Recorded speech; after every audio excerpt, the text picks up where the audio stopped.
Hi there, my name is Ian Berry, and today I'm looking forward to another conversation with my great friend and colleague in the UK, Peter Milligan. G'day, Peter. Howdy, how you doing?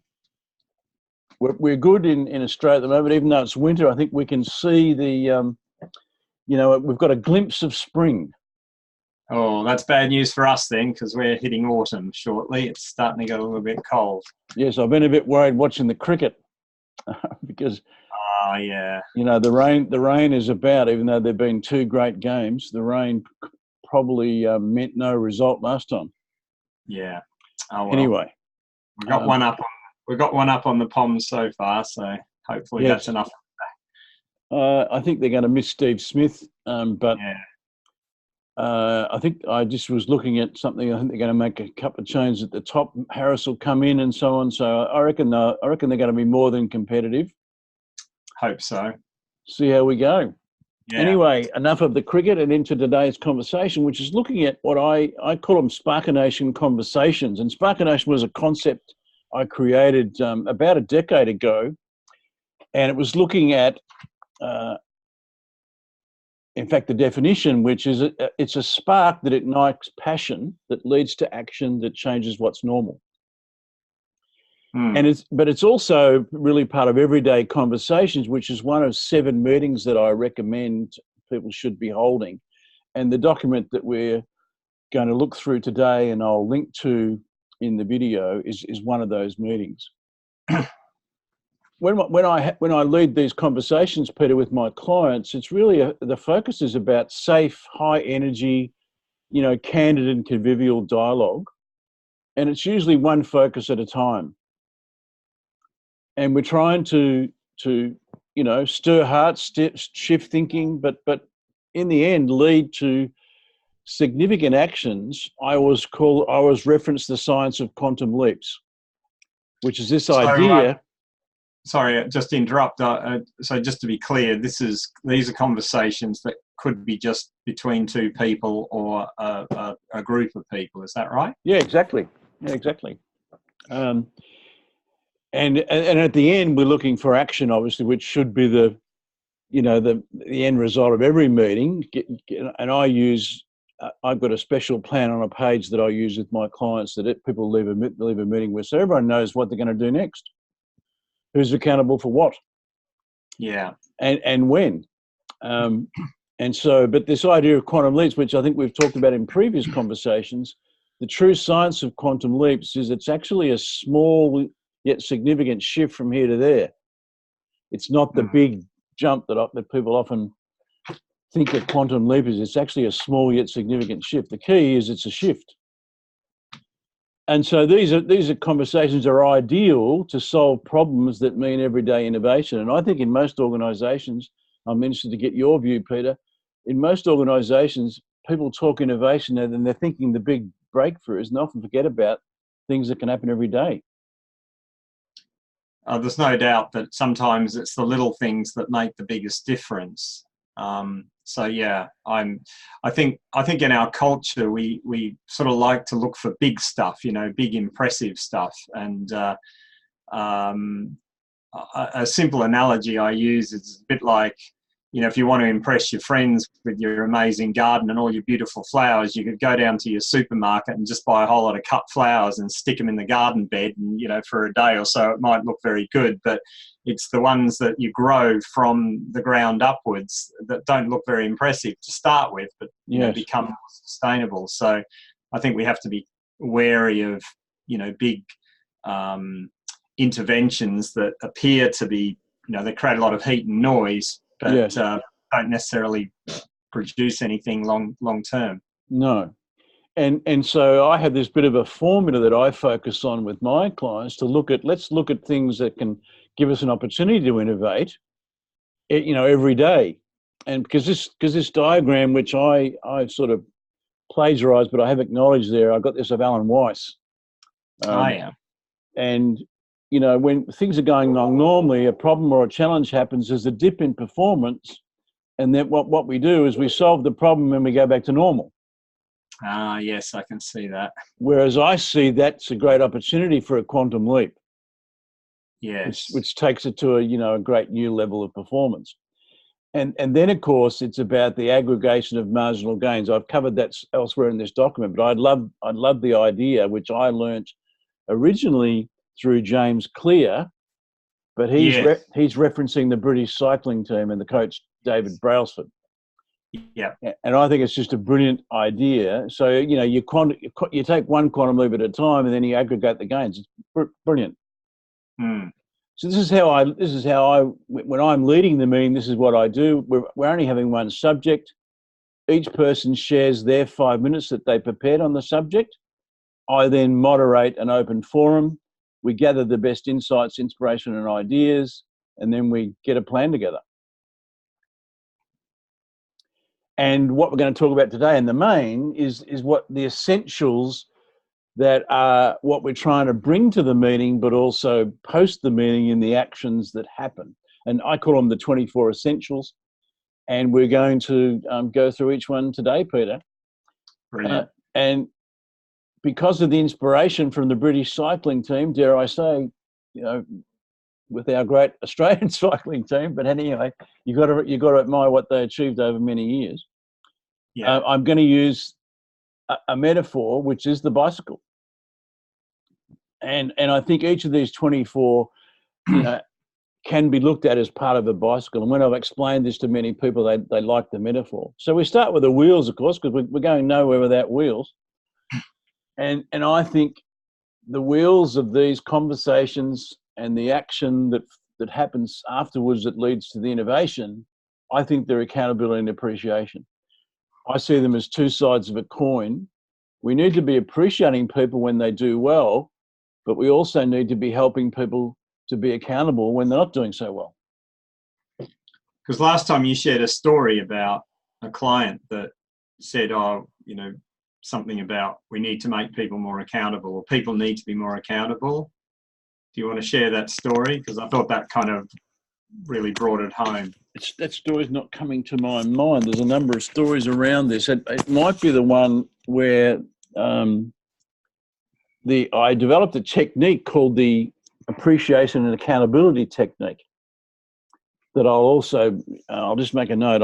I'll link to that at the end of the video. But yeah, that because I've had or unless you can remind me of the story I told last time. Yeah, well, I mean, very simply, when you first showed this to me, what brought it to life was you mentioned that you were talking with a client and he was complaining that nobody was taking, you know, ownership of things. No one was being accountable. And you suggested to him the value of also ensuring that there's appreciation. And I think it's a perennial issue because we're all very good at looking at what we've not done, and we forget. We do it to ourselves, let alone each other. We forget how far we've come or what we've achieved.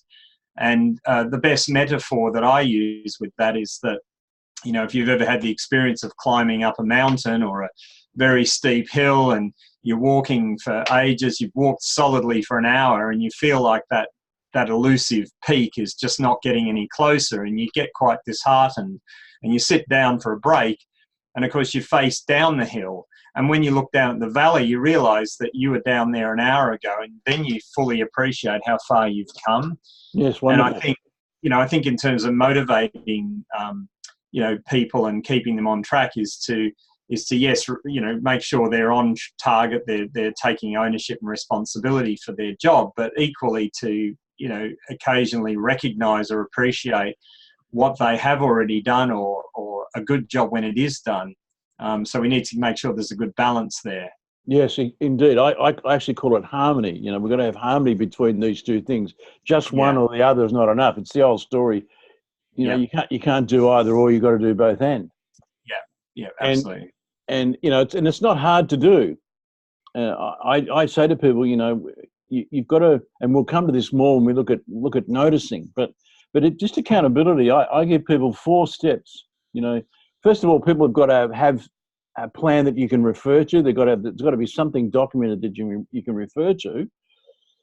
But then you say to people when something's, you know, gone amiss, you know, what happened? It's a simple question. But I think the trick is to be silent after we ask the question.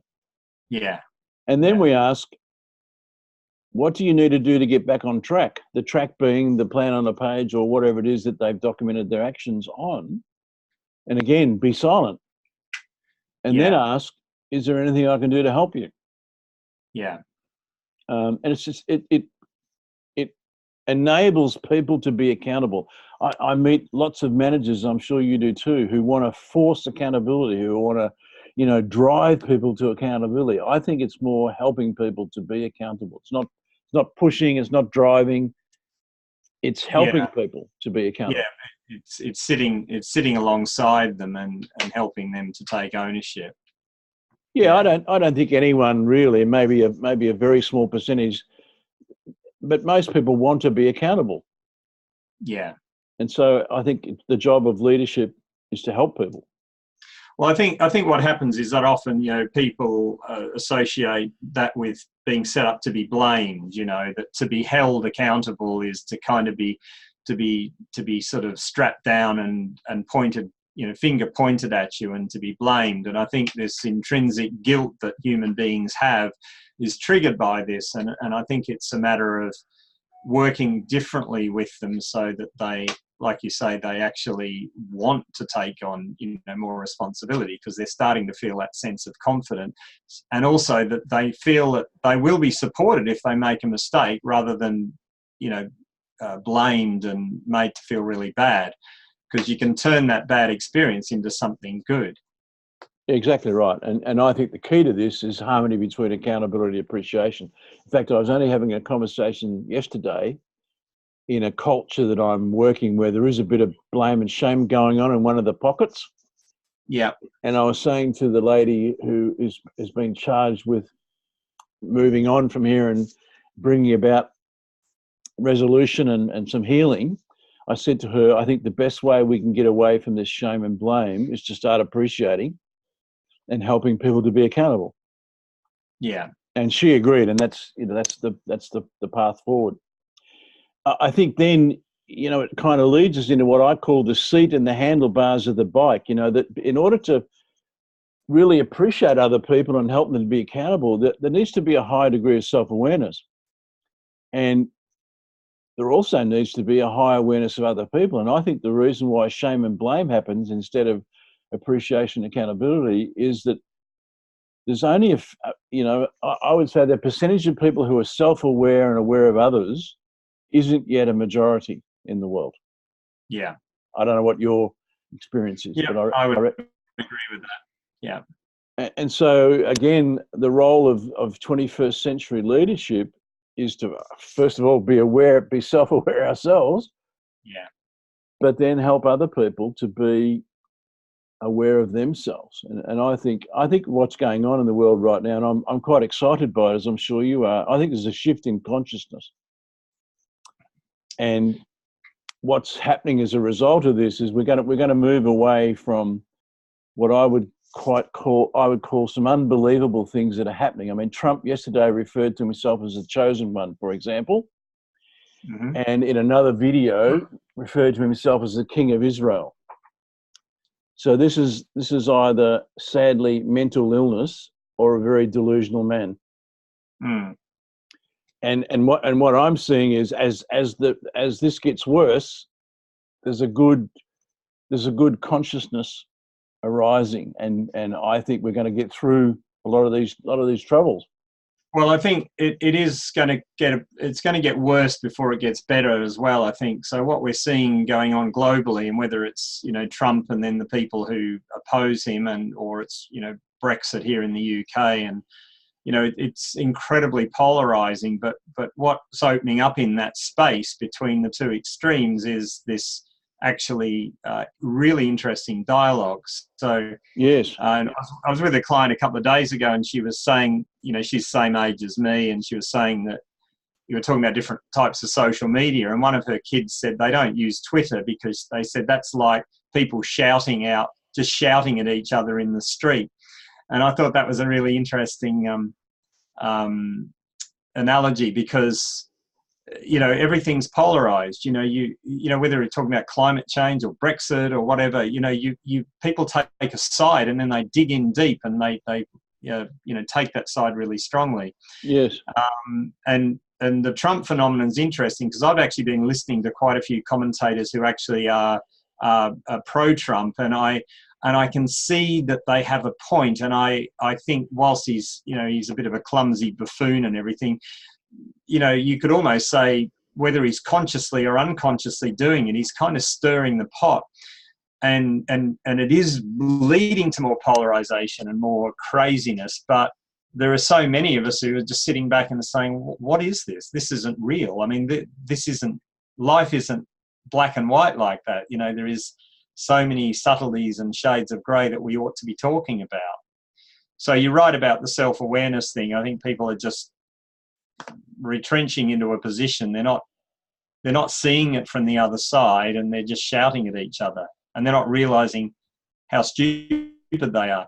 Like there's a movement called Antifa, which is anti-fascist, and what's really interesting about these people is that they are attacking people and they're trying to shut down people's opinions, which is, by any measure, it's a type of fascism. And so what they don't realise is they're kind of doing the very thing that they're campaigning against. Yes.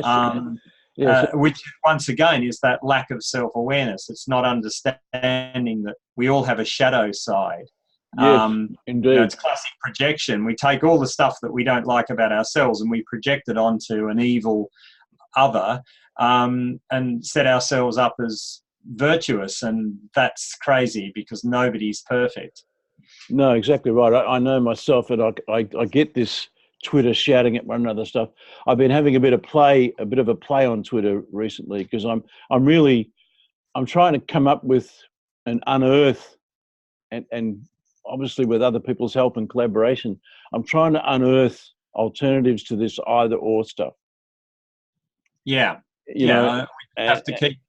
Yeah, and what's happened with me, Ian, is that I've been so immersed in the mainstream media for most of my life, and then thanks to the internet, I've discovered a completely alternative narrative, and so I'm spending far less time in mainstream media because it's very repetitive. It's the same sort of perspective, and I say there must be another story, and yes. I decided that the word news should represent not ever whole story, because it isn't. It's a little sliver of information, and who's choosing that particular sliver of information? Because it's you give people a few data points, and their imagination fills in the rest. Yes. And you can so easily, we can all be so easily manipulated because there's always another story. Indeed, and I'm always keen to hear what that is. I love that. Not ever whole story. I love that. You would love a book. I wrote a blog about it recently. George Monbiot, who's in the country there, you'll probably come across him. Yep. Yeah, I have come across him. Brilliant. What's the book? The book is called.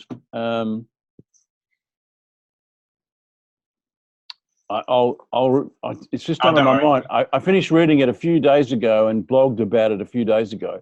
Okay, but he's essentially saying we need a new narrative, and he very brilliantly looks at the neoliberalism side as well as the social democracy side, and he pretty much illustrates very well how both are actually failing. They are, and we need a new narrative. We need a new way of narrating, or that's probably more the point. There is a new narrative isn't necessarily a good narrative. It's just a different narrative. I think we need a better way of dialoguing, which is, of course, what your stuff is about today. So let's get back to that. Yeah, exactly what it's about. And I think there are 5 gears on the bike of all of this. And first of all, it's really listening with empathy.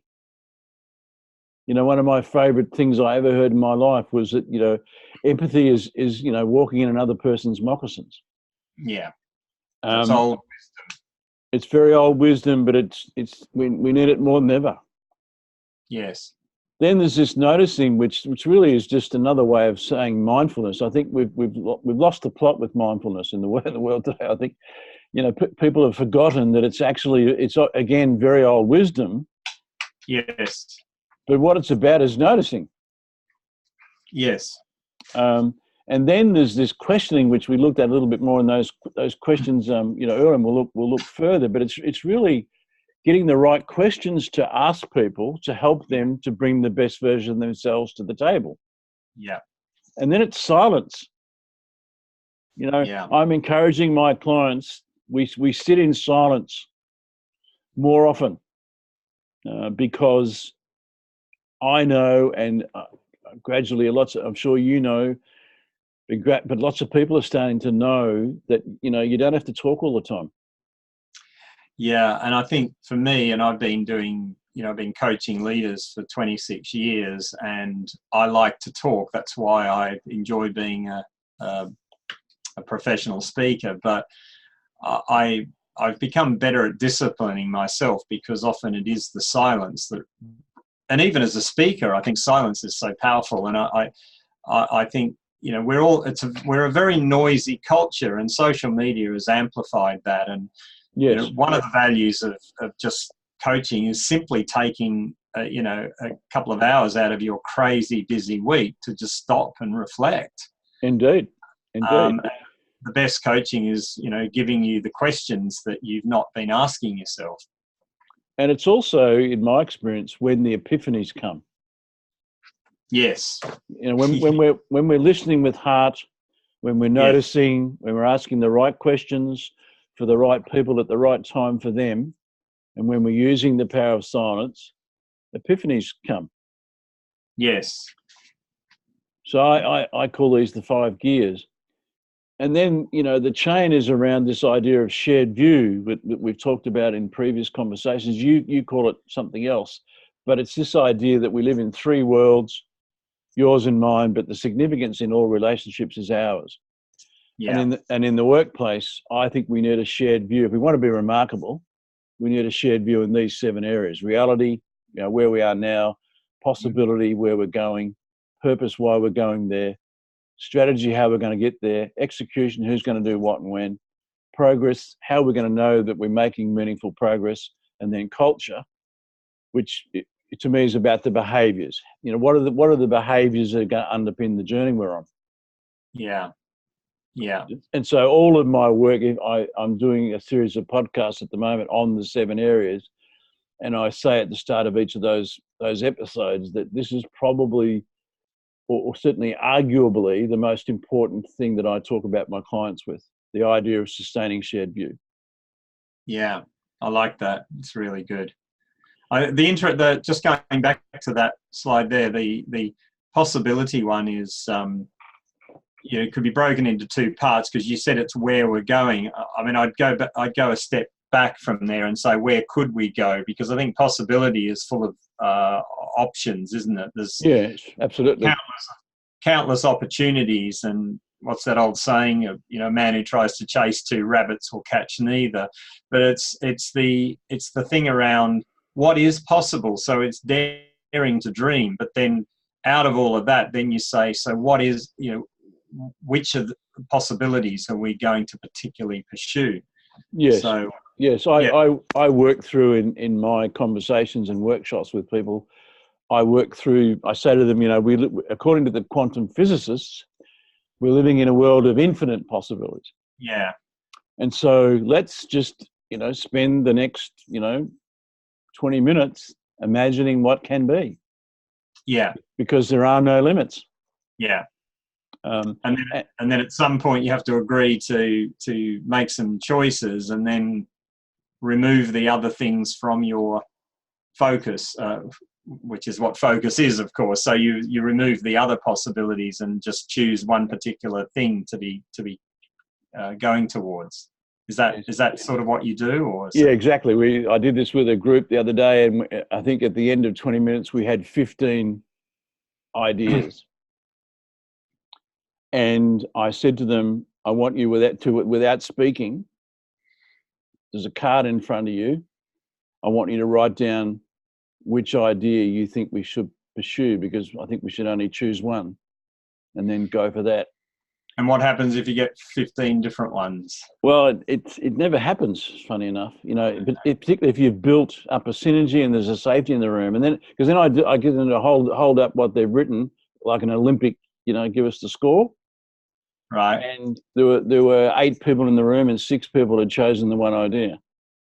That's interesting. And the good thing about that is that there's no social pressure, because you're independently voting, and It's actually real democracy in practice. Indeed. So, and of course, that's only when you get 6 want one thing and 5 want the other. So clearly, there's more debate to be had.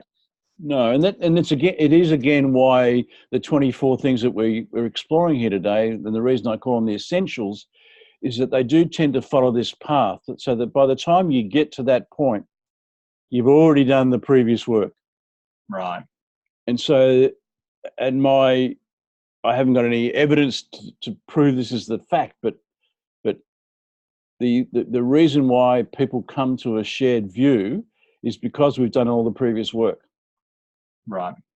So, and because people know each other, and so on and so forth.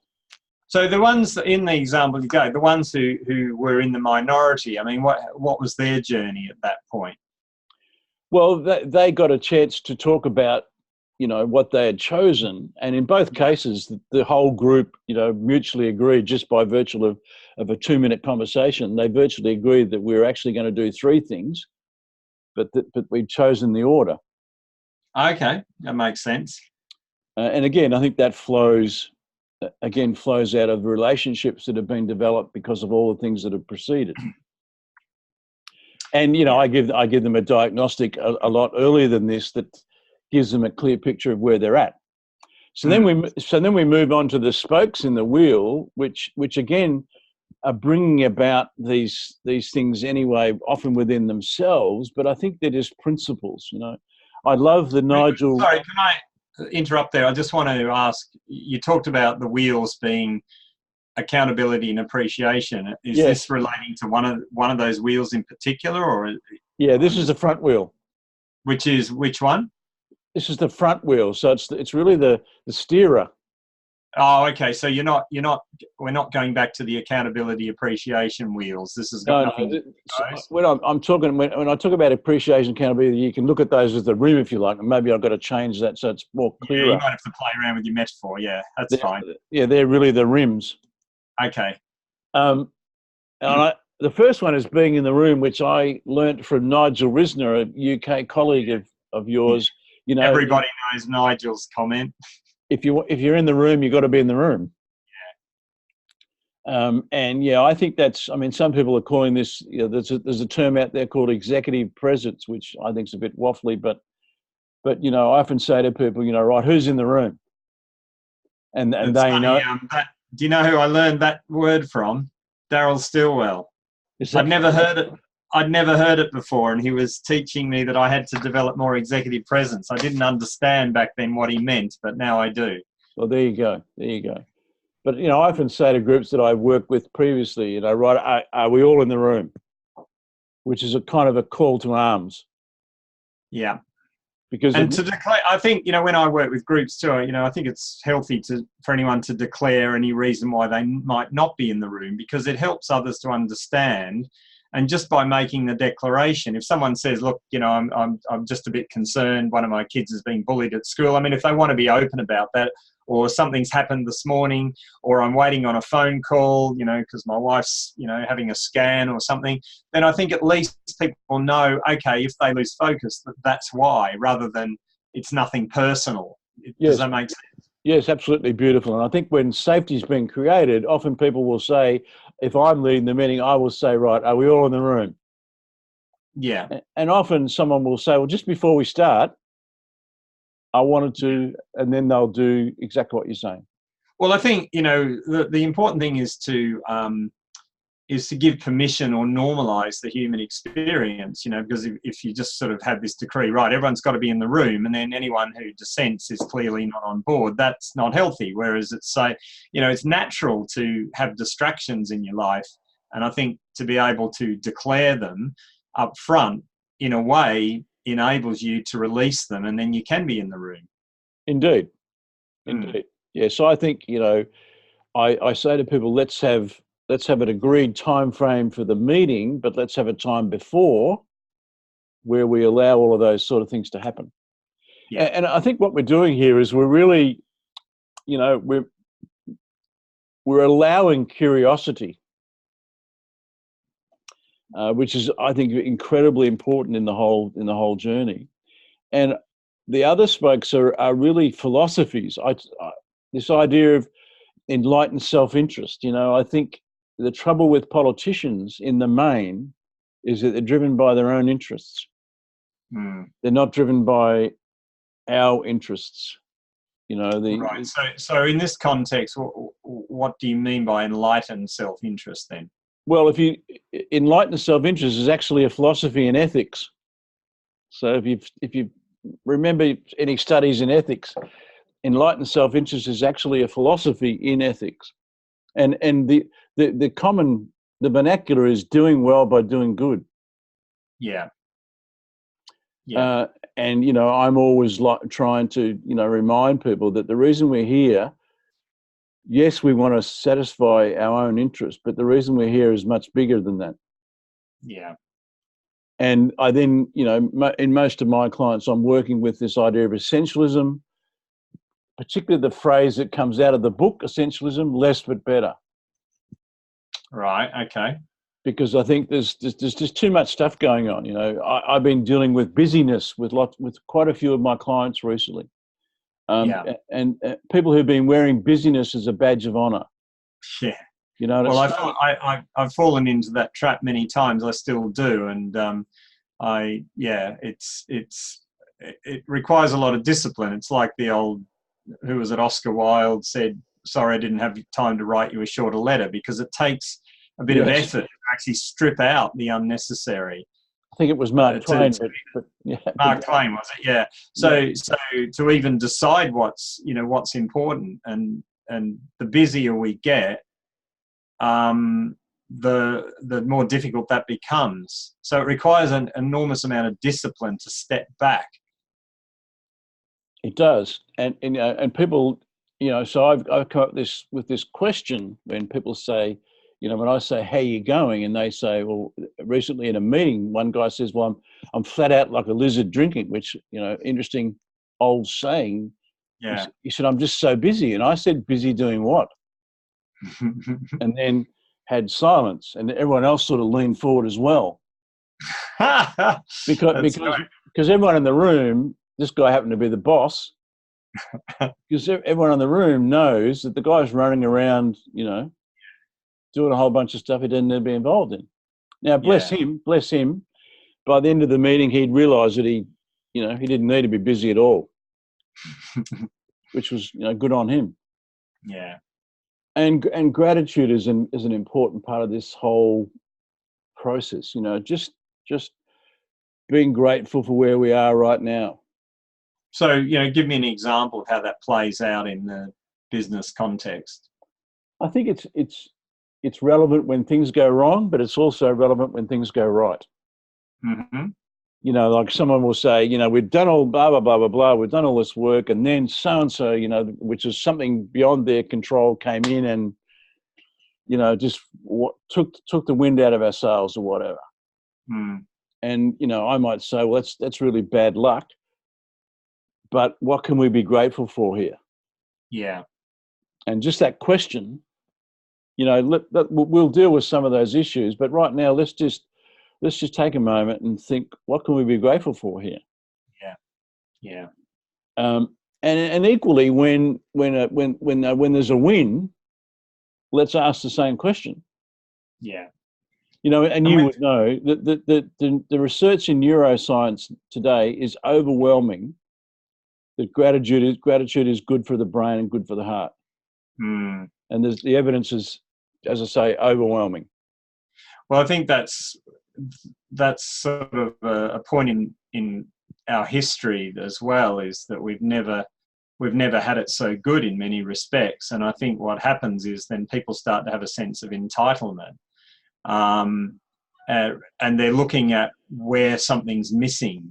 Oh, this isn't right, or this isn't perfect, and they lose perspective, of how life was, a century ago or even 50 years ago, and how things have changed. And if we don't look for the positive side as well, we just become very bitter and twisted and angry, and that's part of what the problem is. And there's nothing wrong with seeing opportunities for things to be better, but it's got to be within a context of also being grateful, and that doesn't mean complacent.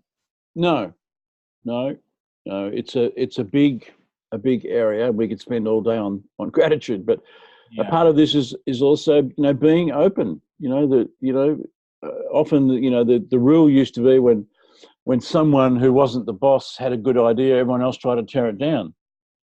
Well, let's be open. And I often say to people, it doesn't matter what you might have what you think right now. And the reason you're not saying anything is because in your mind you think this is the craziest idea you've ever had. Yeah. But let's put it out there and let's be open. Sorry, I thought I heard you say something about the boss has a good idea, everyone tries to tear it down. No, someone who's not the boss. Oh, sorry. I'm glad I clarified that, because I was thinking, that doesn't make sense. It's mostly the person who's not the boss. It's usually the person who ranks the lowest, so they don't want to say anything because they feel like they're going to be ridiculed. So I say, it doesn't matter what you think. If you think this is the most craziest thing you've ever thought of in your life, let's hear it. Because even if it is totally crazy, there's going to be something in there for us. That's exactly it. I say, if there are 6 people sitting around a table and they agree on everything all of the time, 5 of them don't need to be there. I mean, it's the importance Yes. The importance of having an executive team or a leadership team or any sort of team is to have people with different ideas and perspectives. And one of the things that I'm noticing going on in our culture at the moment is that there's a lot of talk about diversity. Like, we need to make sure we've got women on the board, we've got people from ethnic minorities on the board, blah, blah, blah. But what's happening, though, is that people have diverse opinions are being shut down. So there's this kind of acceptable, politically correct perspective, and anyone who says anything that falls outside those narrow parameters is banned, they're shamed, and that's crazy. We need diversity of opinion. We need people who disagree on things. Yes. Because, like you say, they may be wrong in many respects, but in there is a seed of something that we ought to be aware of. And allowing such conversation is what leads to what I call the relationship harmony point. Yeah. Because you've got 2 circles, they're opposites. Yes. Jim Rohn used to say if they weren't opposite, you couldn't have a scenario. What does that mean? If they weren't opposite, you couldn't have a scenario. Well, we got it's always these 2 circles, so it's either or. You put the 2 together, you've got a scenario. Okay. You just got to find out what it is. I mean, some people call it, the greys in the middle. I call it shared view. Another way, Robert Johnson, the famous Jungian psychologist, who, the guy that said the gold's in the shadow. Yeah. So people see them as the scenarios they see as conflict and flashpoints, and they either relish the drama, because it is the place of drama. When the opposites start to touch, it sparks off drama, and we're all hooked on drama. We love a bit of drama, particularly if we're not caught up in it ourselves. We can step back and observe it because it's entertaining, but it isn't finding common ground. And I think the Venn diagram is a really useful one because, as I was saying earlier, I think what's going on is there's this polarization going on. So on any topic, climate change, Brexit, whatever, the polarization means that never the twain shall meet. And then everyone starts to think that what they're trying to do then is to make their circle the only circle. That's right. And that's massively dangerous. And we all know about the danger of groupthink. So I love that diagram. And I think if we're not finding overlap or common ground, we're not doing this right. But equally, like Patrick Lencioni, who wrote The 5 Dysfunctions of a Team, and he talks about mining for conflict. So if the team's sitting around the table and they've all agreed on everything, he's saying that's not a good sign. because that means somebody's probably sitting there with a thought that they're not willing to share.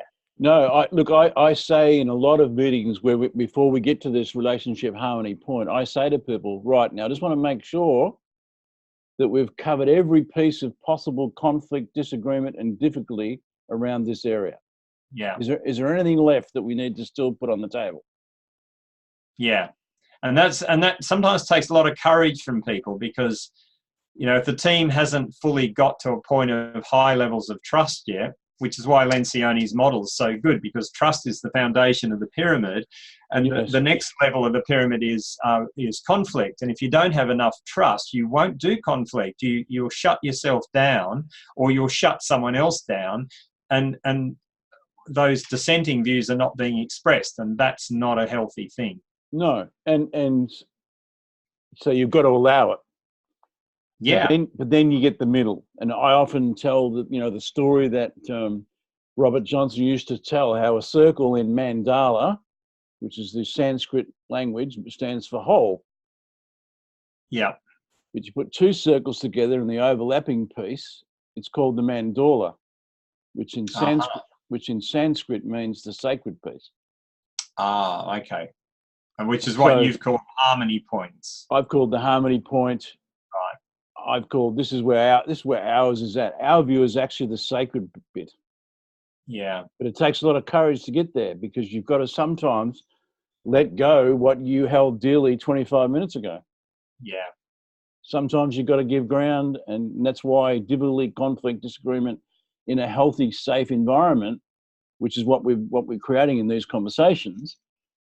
You know, that's key to the Spark a Nation conversation, is allowing difficulty and disagreement and conflict to be out there in its full glory. Yeah. Because that enables, there comes a time, I find there's usually a spike, and then if I'm leading the meeting, I will say, okay, now is there any more stuff we need to deal with, any more difficulty, any more conflict, any more disagreement around this, or are we ready to get into the middle? And and sometimes there'll be more whatever.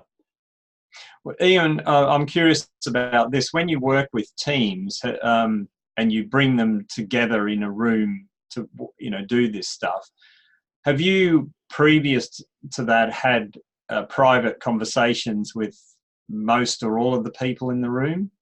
All. Yes. Yeah. So it's kind of establishing the rules of engagement. Yeah, because I think for me that's where possible. If I'm to work with the team, ideally I want to have spoken to every one of them privately, because I want to know what their worldview is and what their concerns are. Yes.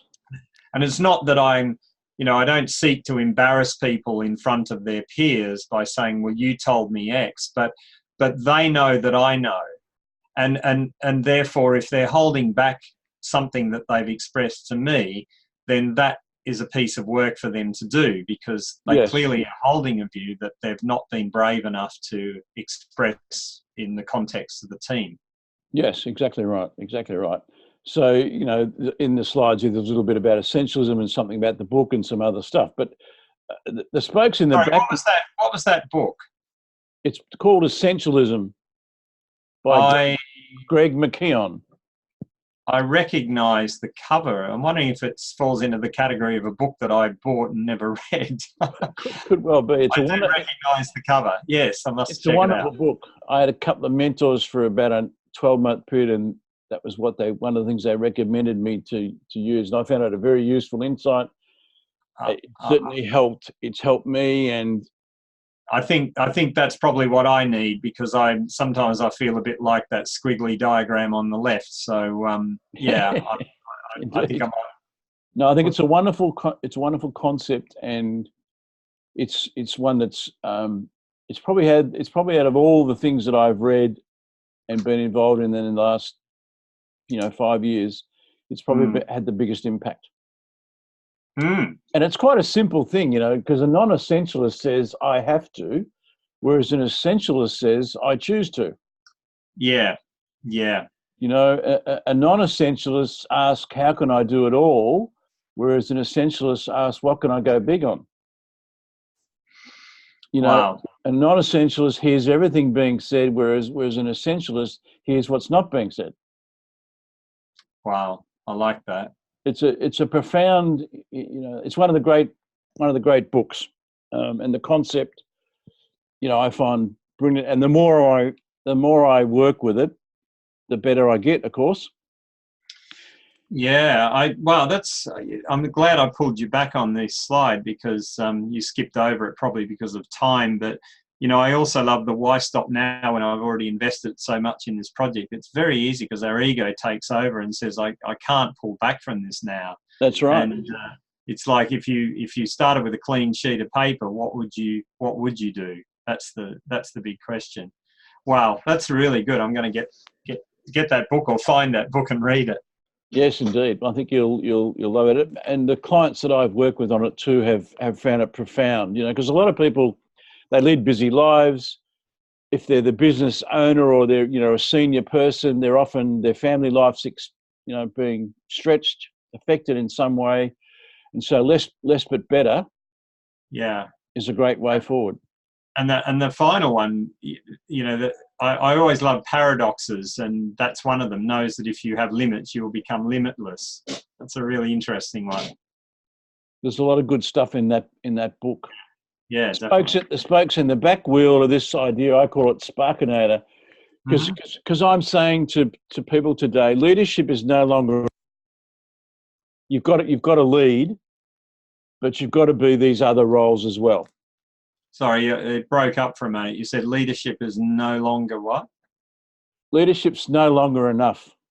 Oh, okay. You've got to play these other roles. I call them the relationship enhancement roles. So you've got to be a trusted advisor. You've got to be a compassionate coach. You've got to be a mentor. You've got to be a speaker. You've got to be a conversationalist. You've got to be a communicator if you want to be as influential as you need to be in today's world. Yeah. And that's got to be underpinned by what I'm calling 21st century management, because management today, I don't think management was ever about people. I think management is one of the stupidest, management of people is one of the stupidest ideas anyone ever had. and even Drucker, the father of management, he's been misinterpreted so many times, but he said, we manage things and we lead people. Yeah. And so I'm talking about management as a process focus. Management's about processes, which includes policies, procedures, practices, and all those other things. But it's the things that enable people to bring the best version of themselves to their work. So you manage things, but what do you do with people? You lead them. You lead them, yeah. Yeah, that's interesting. I did a talk to the Chartered Institute of Professional Development a couple of months ago, and I went back and looked at, I read the book that I'd heard about from you, called Brave New Work. Yes, great book. Yeah, and I was quite inspired by that, so I drew on some of that material, but I also went, I dug in a bit deeper and went back to Frederick Taylor and Henri Fayol, who, 100 years ago did the scientific management concept. And it sort of made some sense because, over a century ago, most people worked in farms, factories and foundries, and the work was, simpler, and it was all about efficiency. And we owe a lot to those guys because they created the highly efficient manufacturing processes that enabled, mass production and quality control and all of that. But they've passed their time now. We're managing knowledge workers. We have people who are university educated, and we don't, we have to draw on their ability to think for themselves, which is the whole leadership piece. Yeah, look, I think we've even moved on from knowledge workers.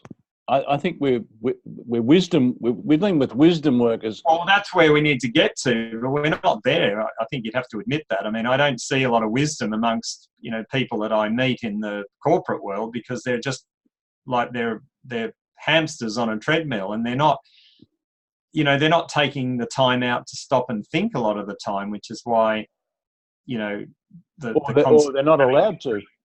No, well, And so, either they're not allowed to, or they just don't have time to. And even very senior leaders, they're just too busy. busy doing what? Is always my question. Yeah, well, I've been asked. I've met someone a couple of days ago that I might be coaching, and she's clearly really busy. She's a mother of 2 young children. She's working in a very challenging environment. She's about to step into a bigger job.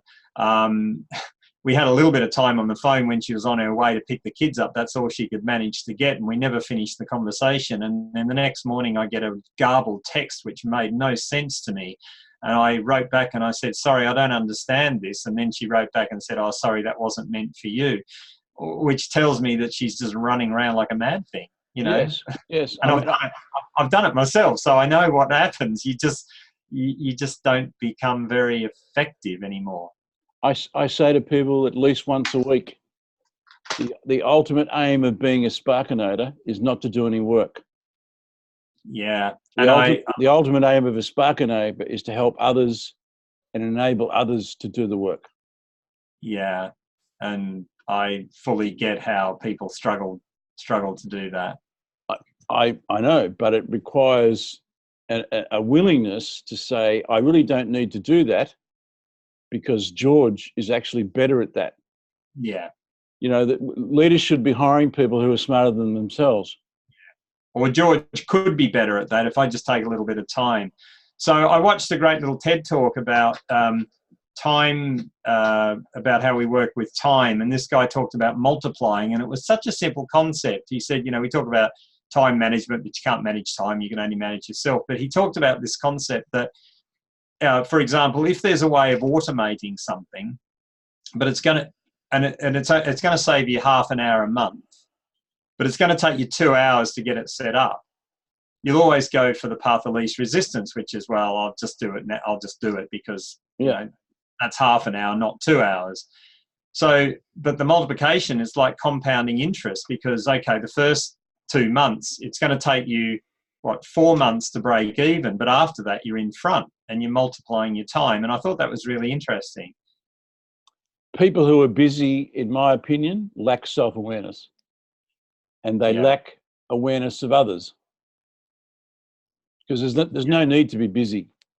Sure, you can be busy from time to time, but if your whole life is being busy, you're not aware of yourself, and you're not aware of other people, and you're not. And if you're a business owner or a business leader, you're not trusting other people either.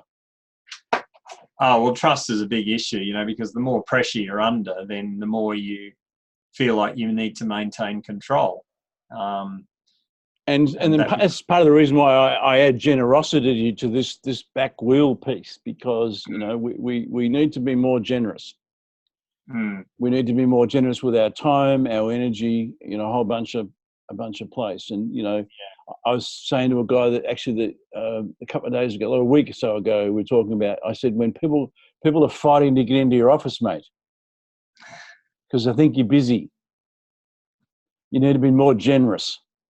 You need to, I'm suggesting you need to make more time available, because people are queuing up, and it's not good.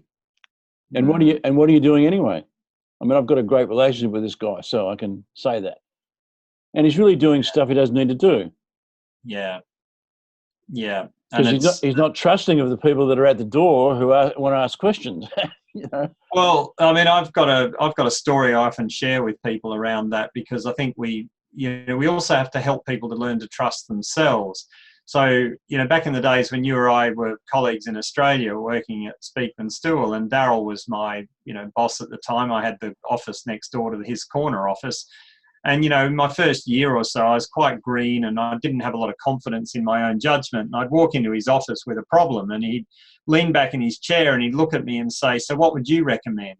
Yeah. It was very clever, because it was a way of saying, look, I'm not here to solve your problems. I know you're bright enough to solve this, and I'm going to encourage you to think for yourself.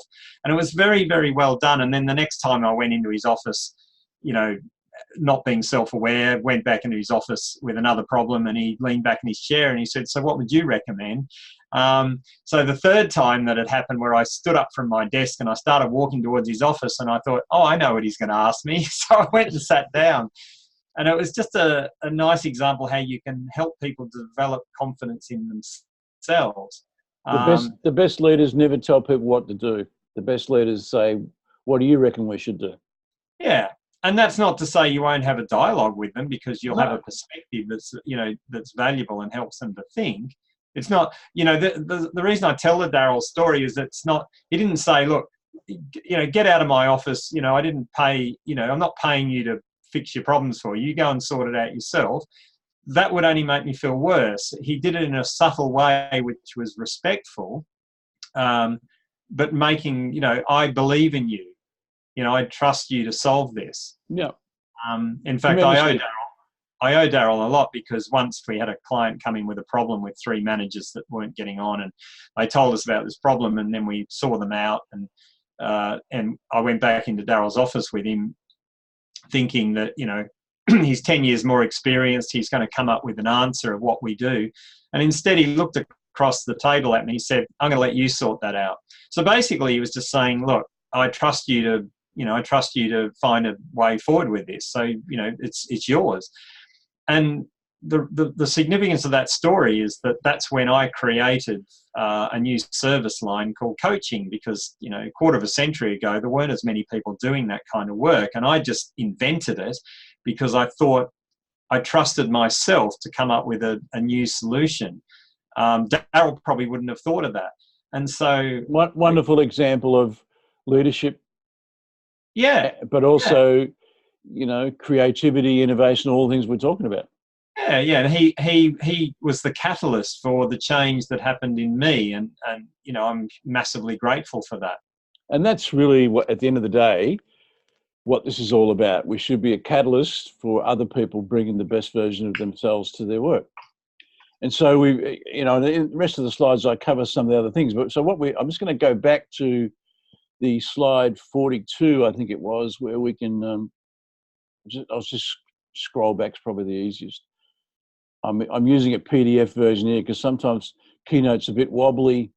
Yeah. So these are the areas that we've quickly looked at. I call them the essentials for having safe, candid, convivial, creative conversations that lead to innovation, which in simple terms is changing what's normal for the good of whatever the purpose is. Mm. Now, a couple of them we didn't touch on in much length, but I think people can get a bit of a feel for how these things can lead to not just better conversations, but better results, but at less human and business cost. Can you just say a tiny bit more about culture champions? I think every organisation needs people who are role modelling the agreed behaviours. I mean, so many times in organisations, I see respect as a value. And I say to people, what does that mean behaviourally? Right. And often people can't answer the question. And I say to them, well, look, respect is also a value of the mafia. But I'm sure behaviourally it means something very different to them to what it means in here. So let's explore what it means behaviourally. And so organisations need people who are role models of the behaviours. And so I find it's best, 2 or 3 behaviours that cover, a majority of things.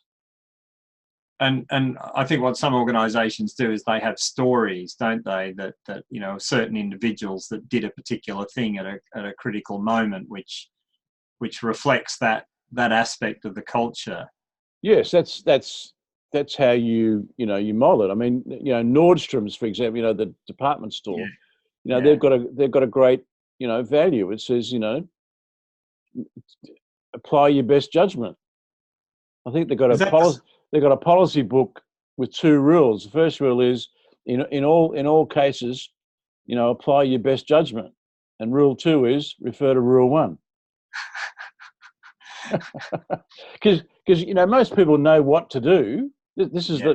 I agree, Taylorism, etc. They paved the way for efficiency. But what happened in the Industrial Revolution is we stopped being human. Yeah, and I think, and what happens is that organisations become quite stupid. And in my talk, I referred to that because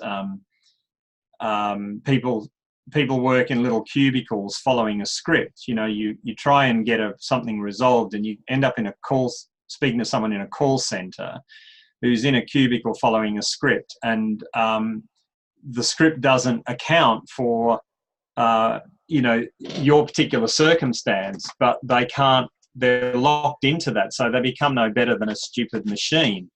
So it's like when people start acting like machines. That's the problem. And I think that whereas the new world of work, the machines will be taking over the repetible, the routine, etc. Yeah. That's what's happening. But it's a great opportunity because the other side of the coin is humans doing work that's meaningful for them, but also highly valuable for others. But they yet to use their judgment. Unfortunately, our education system, wasn't designed for the new era. It was designed for the old era, where you sit down, shut up, and do what you're told, and don't question anything. No. And so that's a pivotal decision that's got to be, or change that's got to happen.